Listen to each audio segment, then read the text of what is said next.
मित्रांनो, तुमचं साहिल मुल्ला व्लॉगच्या यूट्यूब चॅनलवरती पुन्हा एकदा स्वागत आहे. मित्रांनो, आपण आज बघतोय 5 लाखाचं मैदान होतंय, 1.5 लाखाचं मैदान होतंय, 2 लाखाचं मैदान होतंय, 1.5 लाखाचं मैदान होतंय, 2.5 लाखाचं मैदान होतंय, ट्रॅक्टरचं मैदान होतंय, मोठमोठ्या गाड्यांचं मैदान होतंय, थारचं मैदान होतंय.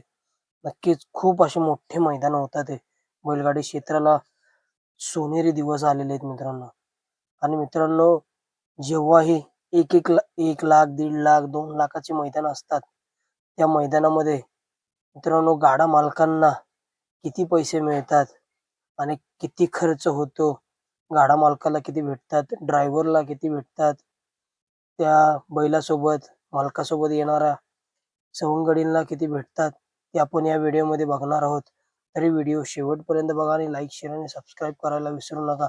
मित्रांनो, याच मुद्द्याबद्दल थोडक्यात गाडा मालकांची व्यथा मांडताना मोरे सरकार काय म्हणाले ते आपण या व्हिडिओमध्ये बघणार आहोत. तर व्हिडिओ शेवटपर्यंत बघा.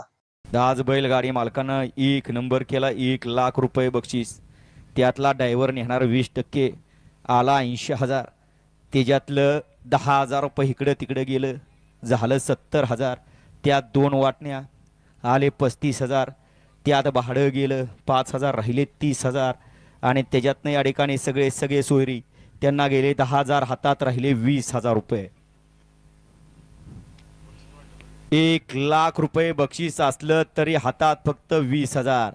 आणि त्यात उशीर जर झाला, अंधार जर पडला की वाटणं मग हायच. धाब्यावर बसायचं, मग धाब्यावला किती खर्च होतोय तेही कळत नाही आनंदामध्ये.